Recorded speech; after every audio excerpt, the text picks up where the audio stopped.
Bienvenue dans Ciel ma planète, le podcast qui aborde les enjeux climatiques avec pédagogie en interviewant des invités en action. Nous aborderons des thématiques du quotidien en discutant des constats et des solutions applicables.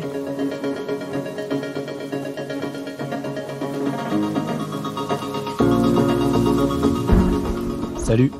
Aujourd'hui, on va parler agriculture et alimentation avec Céline Montéard, la co-créatrice de la fresque Agri-Alim. C'est parti! Alors, tout d'abord, bonjour Céline et merci d'avoir accepté cette interview. Merci Bastien et bravo pour ce podcast. Très contente d'avoir l'opportunité d'échanger avec toi. Merci. On va commencer avec notre première question habituelle. C'est Céline, comment va ta planète? Alors, ma planète, notre planète, on pourrait dire qu'elle a un peu la fièvre.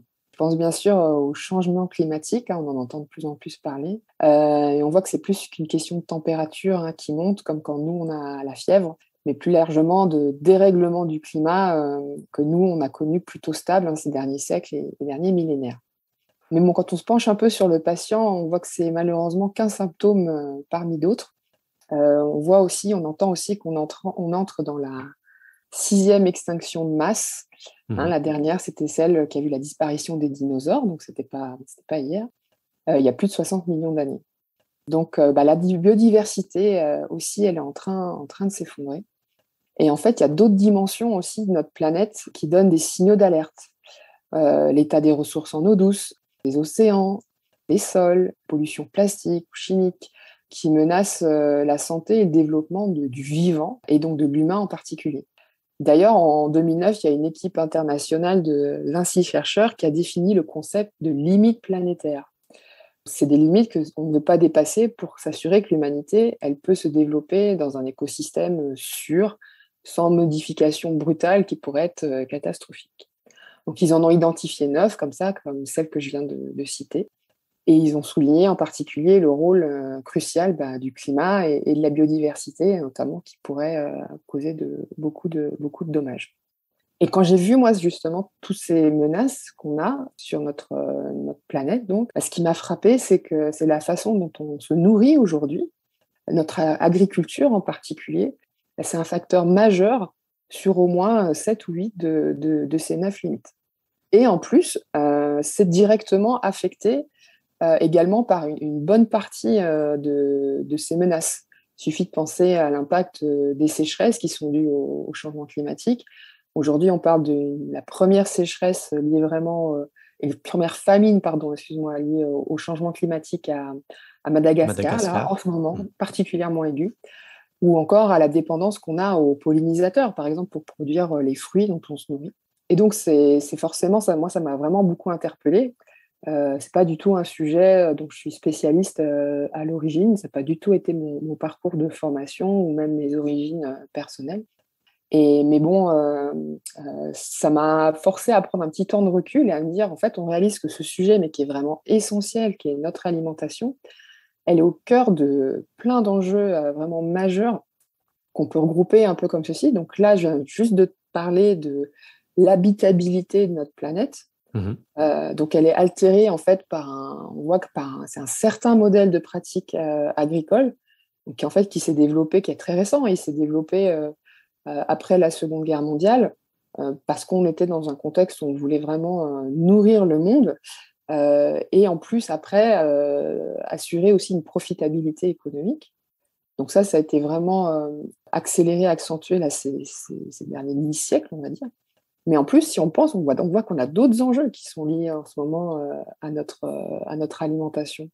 On peut penser tout simplement à la santé des mangeurs, des gens qui mangent, tout simplement. Donc, on a entendu parler de crise sanitaire de type vache folle, par exemple.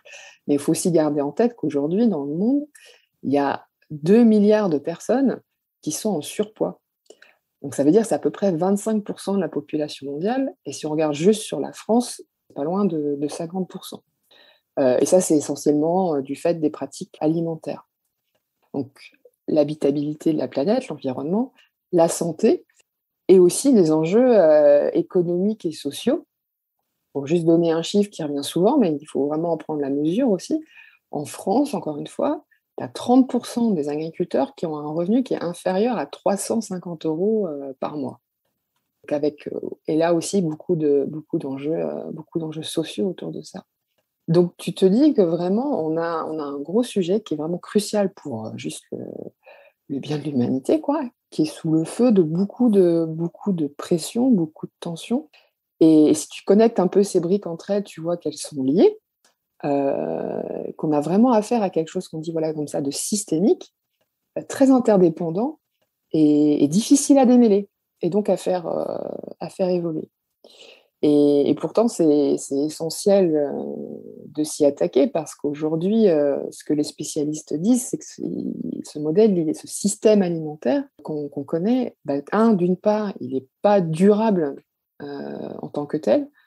On voit déjà, même sous nos latitudes à nous, pas que dans les pays qui font face aux pires sécheresses, les rendements, ils ont déjà tendance à baisser.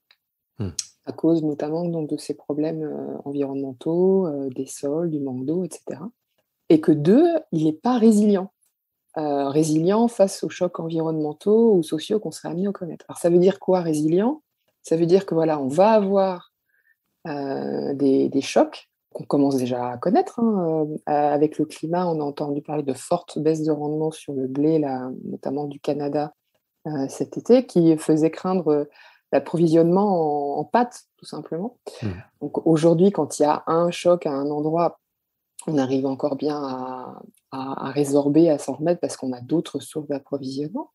Mais si les choses s'accélèrent, ce qui est attendu pour les prochaines décennies, on pourrait avoir des chocs multiples. Et la résilience, c'est la capacité à bien s'en remettre, à bien passer ces chocs en faisant appel à différentes solutions. Aujourd'hui, on n'a pas assez de solutions pour être résilient face à ces chocs, être bien préparé.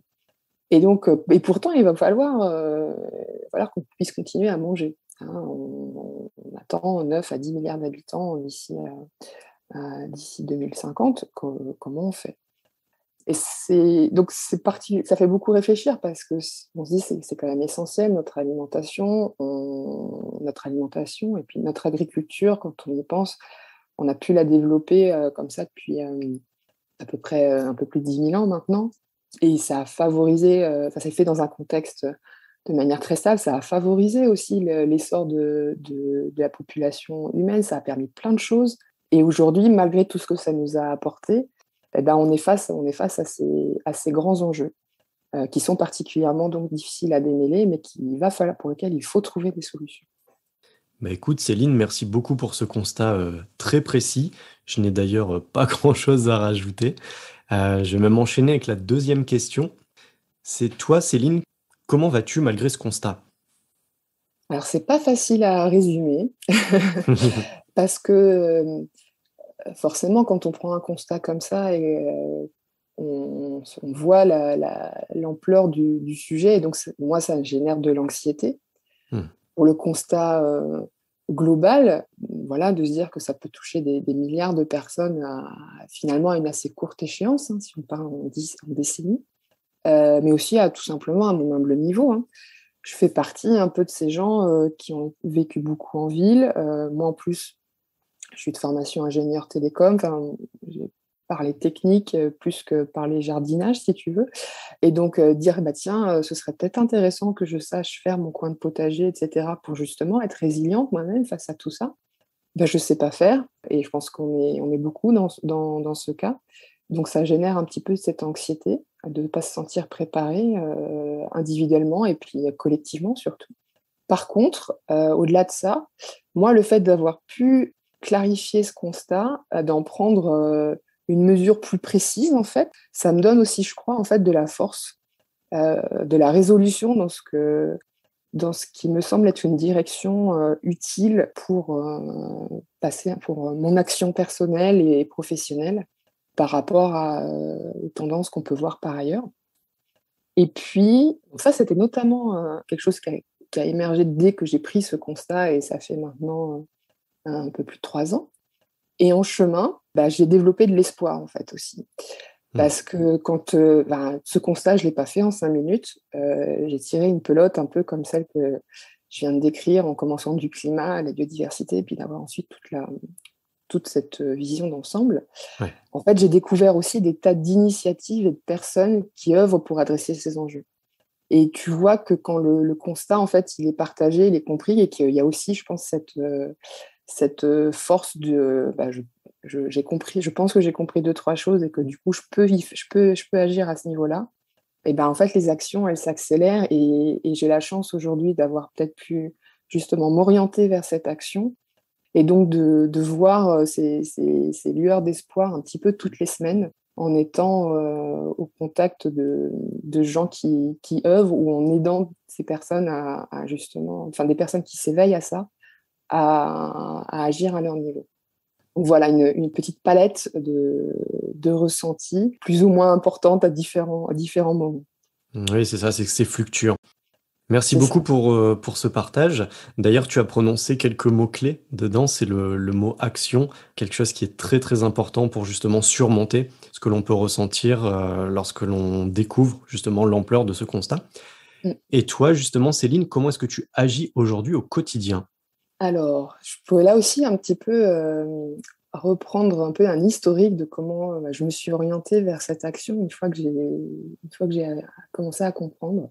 Ouais. Je crois que la toute première chose que j'ai faite, c'est, ce qui était le plus facile pour moi à activer, hein, tout simplement, c'était qu'est-ce que je pouvais faire en particulier dans mon assiette. Quand on fait un peu ce bilan, on voit que ce qui peut avoir le plus d'impact très rapidement, et qui est à la portée de la plupart d'entre nous, c'est notamment si on est un consommateur régulier de viande, et ben, ça va être de la réduire beaucoup et de s'orienter vers une alimentation plus végétalisée.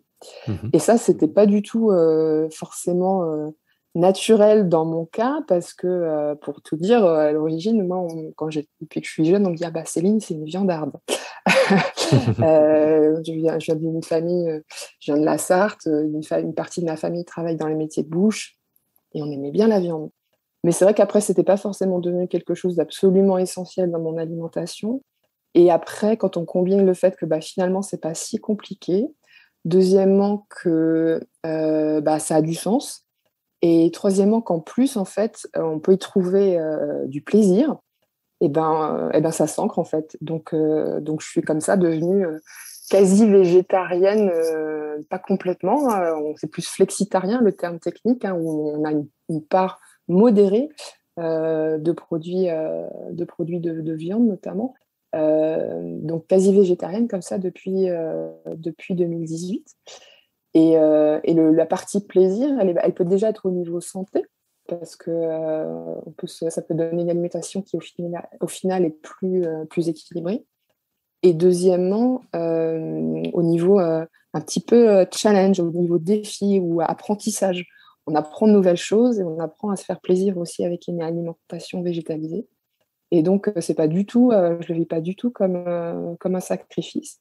Et au contraire, quand je mange de la viande, c'est plutôt justement dans des repas un peu d'exception, des fêtes avec ma famille, etc. Et c'est pas du tout forcément un blocage. Mmh. Donc ça peut paraître compliqué, mais ça a beaucoup de sens, et finalement, ça peut amener plein de chouettes choses. Donc ça, c'est un peu la première chose que j'ai faite. Et après, l'idée, c'est quand on a conscience de l'ampleur et de l'urgence, et qu'en plus ça peut amener des choses sympathiques, et c'est de communiquer, en fait, de sensibiliser davantage autour de soi. C'est pas évident parce qu'on n'a pas forcément envie de passer pour quelqu'un de prosélyte, ou de donner des leçons aux gens. Ouais. Et quand j'en ai eu l'opportunité, moi j'ai rencontré l'atelier la fresque du climat au bout d'un certain temps, après avoir déjà accumulé beaucoup de ce constat et d'informations, etc.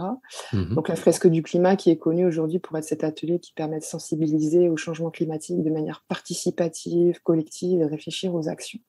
Ça m'a semblé être un super modèle à appliquer sur ce sujet de comment comprendre la complexité des enjeux qu'on a sur notre système alimentaire, des enjeux donc de l'agriculture et de ses acteurs, et réfléchir ensemble aux solutions.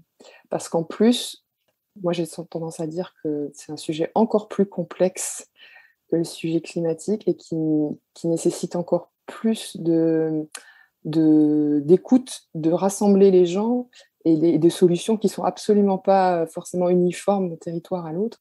Et donc, de ne pas être dans la bonne solution, c'est comme ci, c'est comme ça, mais plutôt s'adapter aux différents contextes, aux différents climats, territoires, situations particulières des populations. Et donc, j'ai trouvé ça assez génial, en fait. Et c'est comme ça qu'avec Astrid Tarteret, on a co-créé cet atelier, la fresque agrialine, pour partager ce constat et emmener vers la discussion, l'échange et les actions qui peuvent adresser tous ces enjeux qui sont si compliqués et essentiels. Donc ça, c'est un atelier qu'on a créé déjà depuis 2020 et qu'on déploie maintenant auprès des citoyens, auprès des collectivités, parce que c'est parmi les premiers à se soucier de cet enjeu de la sécurité alimentaire des populations et territoires, et auprès des entreprises aussi qui s'y intéressent. Donc ça, c'est vraiment quelque chose aujourd'hui qui m'occupe le plus dans comment agir sur ce constat.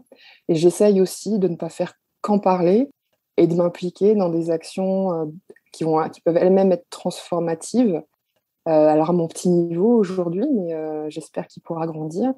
Je fais partie, par exemple, d'une épicerie associative dans le village de ma famille. Alors que j'essaie de m'impliquer en étant quand même basée à Paris, mais j'essaie d'y aller quand je peux. Et je les aide notamment pour mettre en place, tu sais, un drive où tu permets à des personnes de prendre des commandes de produits locaux orientés vers des pratiques durables, etc. Et il y a une autre association aussi qui s'appelle les Greniers d'Abondance, qui publie énormément de solutions, d'initiatives pour aller vers justement un modèle alimentaire plus durable et qui œuvre auprès de collectivités, etc.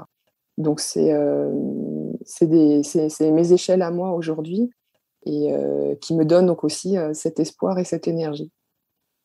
Tu en as déjà dit un peu plus par rapport à ton cheminement, également par rapport à quelques moments décisifs, mais je vais quand même te poser la question. C'est quel a été pour toi le moment décisif ou alors peut-être une rencontre décisive dans ton parcours qui t'a fait switcher? Globalement, mon cheminement, ça a été, je ne vais pas faire comme je faisais avant. Pourquoi je dis ça? Je crois que j'ai eu un profil, je fais des bonnes études, je suis un peu ce qui a l'air d'être un bon chemin de carrière, et puis ça marche bien pour moi, je ne me pose pas trop de questions au-delà de j'arrive à faire ce dont j'ai envie et qui a l'air d'être intéressant. Et puis, quand on comprend qu'en fait, ce à quoi on a travaillé pendant de nombreuses années était peut-être plus du côté du problème que des solutions, on se dit on va peut-être pas employer les mêmes recettes pour éviter d'avoir les mêmes résultats.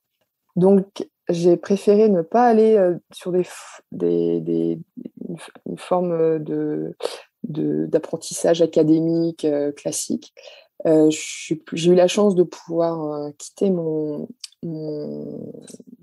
emploi dans de bonnes conditions pour prendre le temps un petit peu d'aller rencontrer des gens qui, eux, connaissaient ce domaine, qui, eux, œuvraient, de me former sur des programmes courts de quelques semaines ou quelques mois pour mieux comprendre et surtout voir comprendre par le terrain, finalement, par le terrain et les rencontres.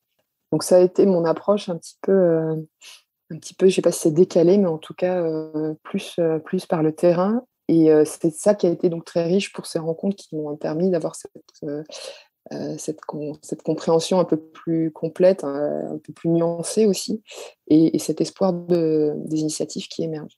Et dans tout ça, il y a eu plusieurs types de déclics. Au tout début, il y a des gens qui vous mettent sur la bonne voie. Alors là, c'est plus par des documents, des documentaires ou des films, des lectures comme des Cyril Dion, des Pierre Rabhi qui disent tiens, il y a peut-être une autre voie qui est intéressante à explorer. Il y a des gens qui vous mettent le coup de pied aux fesses parce qu'ils vous donnent les bons ordres de grandeur et ils vous disent là, il y a un sujet que tu dois reprioriser. Donc ça, c'est des conférences de Jean-Marc Jancovici qui mettent un peu les points sur les i. Et après, en particulier sur l'agriculture et l'alimentation, il y a des associations ou des personnes qui œuvrent au sein de ces associations, comme moi, ça a été Ferme d'Avenir, qui a notamment sorti un documentaire avec Maxime de Rostolan qui s'appelait « On a 20 ans pour changer le monde » et qui montrait justement, déjà qui reposait le constat et qui remontait le fourmillement d'initiatives et qui peuvent être assez systémiques, vraiment qui touchent au cœur du système pour l'aider à transitionner rapidement. Donc ça m'avait beaucoup inspirée pour aller explorer tous ces champs-là. Et une rencontre en particulier, après, dans ces acteurs du terrain que j'ai trouvé géniaux, une personne qui s'appelle Myriam Bourré, qui a été impliquée dans la création d'une plateforme pour encapaciter les circuits courts, pour les aider à être plus performants dans leur gestion économique, leur gestion logistique, etc. Et qui avait des années d'expérience sur ce terrain et ces acteurs de l'agriculture et de l'alimentation, et plus généralement, comment en fait repenser la façon dont on s'alimente et nos systèmes alimentaires, c'est ultra politique. En fait, quand tu commences à réfléchir ce qu'il faudrait faire, comment il faudrait travailler ensemble, repenser nos territoires, repenser le lien à nos agriculteurs, aux entreprises qui nous aident à nous alimenter, mais en fait, tu refonds la société en refaisant des communs ensemble et en s'inspirant pour ça de tas de choses qui ont eu dans le passé. Alors ça, je pourrais en parler, je pense, très longtemps, donc je vais m'arrêter là. Mais ça a été quelqu'un qui a été très inspirant pour moi pour ouvrir un petit peu différentes fenêtres comme ça vers les pistes d'avenir et à quel point c'est important aussi pour refonder plus que notre alimentation, mais un peu notre société aussi. J'entends souvent, hein, c'est d'ailleurs toujours des rencontres, c'est même plusieurs rencontres souvent qui permettent vraiment de nous nourrir et de passer à un autre stade finalement de prise de conscience et éventuellement d'action derrière, parfois même en même temps. Donc bravo pour toutes ces rencontres parce que ce n'est jamais le fruit du hasard, je le crois. On arrive tout doucement hein, vers la fin déjà de notre podcast et on va arriver vers la partie des actions. Alors, je vais te poser une petite question, même si tu avais déjà répondu par rapport au changement de régime, mais je vais quand même te poser la question, Céline. Pour toi, quelles sont les 3 actions avec le plus d'impact positif pour ta planète et pourquoi? Alors oui, j'ai déjà parlé de ce que je fais dans mon assiette, donc je ne vais pas le redétailler. Mais moi, ce qui me frappe, donc en particulier sur les enjeux agricoles et alimentation, mais en fait, si on dézoome sur beaucoup des enjeux environnementaux, mais aussi sociaux, d'inégalités, etc., qu'on voit aujourd'hui, ce qui me semble le plus important de réussir à faire, c'est de se parler, en fait. C'est pour ça qu'avec la fresque Agrialine, c'est plus que de parler de l'agriculture et de l'alimentation, c'est de poser des cadres qui permettent de se parler. Il y a beaucoup de postures, d'a priori, de conflits dans plein de choses qui, en fait, si on prend juste un petit peu de temps d'être dans un cadre posé, de s'écouter, ça c'est vraiment très important, en fait, on voit qu'on a des tas de choses à faire ensemble et ça me semble vraiment un préalable pour dépasser les difficultés qu'on a tous, et en particulier sur ces enjeux environnementaux qui sont intimidants, effrayants, etc. Et de trouver la force de faire ensemble. Donc je pense que ça c'est essentiel. Ça paraît pas forcément avoir un impact beaucoup en CO2, en qualité de l'eau directe, mais ça me semble en fait la chose essentielle pour réussir à adresser, à juste penser ensemble ces grands enjeux. Il y a un prérequis aussi à ça, que tu as peut-être aussi pu identifier dans ce que j'ai expliqué, quelque chose que j'ai, en parlant aussi avec tous ces gens aussi qui se mettent en marche dans le sujet de comment je fais pour mieux adresser ces enjeux environnementaux et écologiques, c'est de réussir à prendre le temps. Et c'est extrêmement compliqué dans nos sociétés actuelles. Le temps, c'est devenu précieux. On court tous pour nos travails, nos familles, nos vies sociales, etc. Et c'est très compliqué de prendre du temps pour les sujets très, très collectifs et ces sujets complexes, etc. Ça me paraît être essentiel, impératif pour réussir à les comprendre et du coup à se parler et à imaginer des choses pas si simples non plus ensemble. Donc prendre ce temps pour voilà, prendre le temps de comprendre, prendre le temps aussi de réaliser qu'on qu'on pourra peut-être pas tout comprendre. Donc aussi avoir cette humilité avec soi-même et s'écouter et se parler en se basant le plus possible sur les faits et en essayant de s'orienter vers ce qui peut être des solutions au vu des enjeux qu'on a. Entièrement d'accord avec toi. Merci beaucoup pour ce point de vue que je trouve passionnant. Pour rester sur ton point de vue, Céline, quel est pour toi le plus grand défi pour les années à venir ? Je crois qu'en fait, je viens d'en parler, dans le sens où le plus grand défi, c'est peut-être ça, en fait, c'est de réussir à s'écouter, à se parler pour construire ensemble. Moi, c'est ça aujourd'hui, peut-être dans l'environnement actuel, qui peut-être me donne le plus d'anxiété. Je vois qu'il y a des choses qui permettent d'adresser ça, mais il y a encore beaucoup à faire. Et je pense que si on arrive à faire ça, c'est un sujet qu'on arrivera peut-être à mieux traiter. Donc, je dirais ça. Je vais te proposer un exercice de pensée. On va se projeter en 2050. Et la question, Céline, c'est comment imagines-tu ta planète dans une trentaine d'années ? Alors, je vais l'imaginer en essayant de garder le volant et les yeux en direction de ce qui me paraît désirable.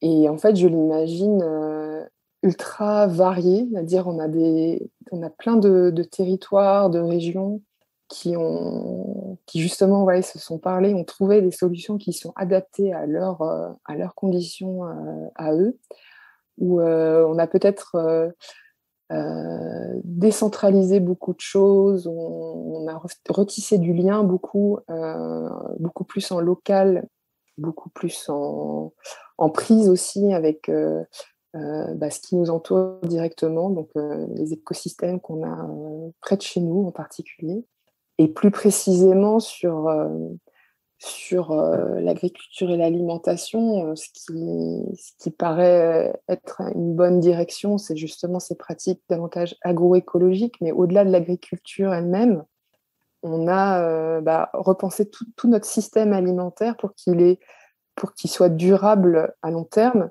Et ça veut dire que tout le monde prend du plaisir à manger et à faire ensemble.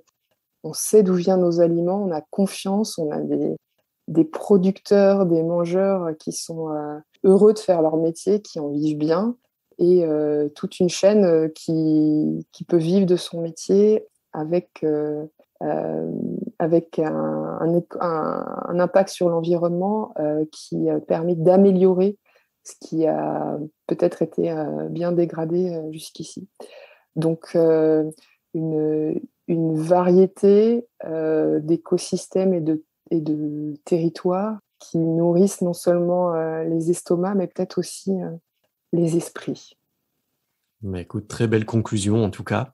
Est-ce que tu souhaites ajouter un dernier mot pour conclure ? Peut-être juste, je crois qu'il est actuellement en replay, actuellement sur Arte, ce documentaire dont j'ai parlé, qui m'avait beaucoup inspiré, qui s'appelle « On a 20 ans pour changer le monde ». Peut-être qu'il vous inspirera sur ce que vous pouvez faire vous aussi dans les 20 prochaines années. Ça pourrait être un mot de la fin. Et sinon, écoutez, prenez le temps de vous renseigner sur votre alimentation, sur les agriculteurs autour de chez vous.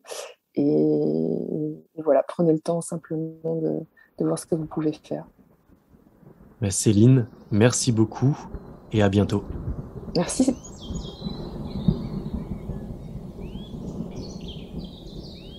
C'était Ciel ma planète. Merci d'avoir écouté l'épisode du jour. Pour soutenir votre planète, nous vous invitons à prendre ce sujet en main, à vous informer pour comprendre, puis agir individuellement et collectivement.